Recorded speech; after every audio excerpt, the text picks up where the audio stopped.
Thế nhá bác già nhá, xong rồi nhá, ngon lành.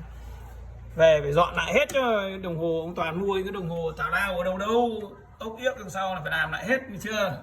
Ngon lành, vệ sinh, dầu mỡ, trách nhiệm, uy tín nhá. Sửa đồng hồ của em khỏi phải nghĩ chất lượng, đảm bảo. Mắc hơn người ta 100-200 nghìn nhưng mà uy tín. Đấy. Làm chất lượng, tay nghề cơ khí tốt. Máy bay còn chế tạo được như gỡ gì cái đồng hồ của các em cũng sửa được nhá.